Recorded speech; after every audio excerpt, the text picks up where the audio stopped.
This is my comprehensive South of Midnight review. First of all, we're going to talk about the graphics, which look amazing. The stop animation reminds me of Dark Crystal in the Blind Forest with Ori. The color and the art style make the world come to life, and the character and world design actually is not too spectacular, but there are some imaginative things to be seen. And you will enjoy every sight while playing this game. The graphics get an 8 out of 10. Now next, let's talk about the performance, which is rather smooth. No complaints here. However, that stop motion animation kind of has me questioning the performance at times. There are also some slight bugs in the game, like things spawning and keeping you trapped, and the enemy has to defeat you in order for you to progress. But it's nothing too major that a patch won't fix. The performance gets an 8 out of 10. Next up is sound and music. It's something that really brings this game to life. So much personality and charm. The voice acting is top tier for a video game of this caliber. The songs that tell stories throughout the game are refreshing and something I really didn't know that I needed. You will certainly have a smile on the inside. Anyway, everything you hear on this game is on point like a needle. 10 out of 10.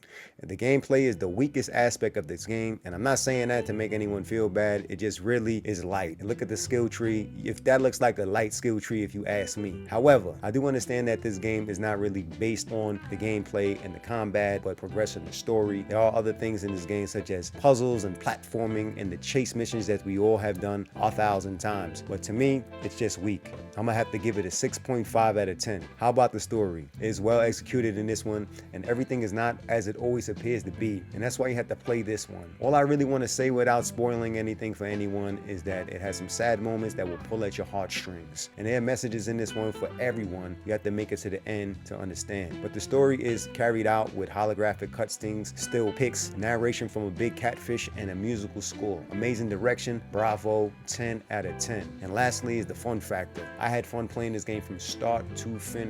However, I did take my time, and when I was away from the game, I really didn't think too much about it like a lot of games make me feel when I want to get through them. It's a great overall experience with a fun factor of an 8 out of 10. That would give South of Midnight an 8.4 based out of my areas of concern. What do you think about my review? Do I make any sense? I think I do.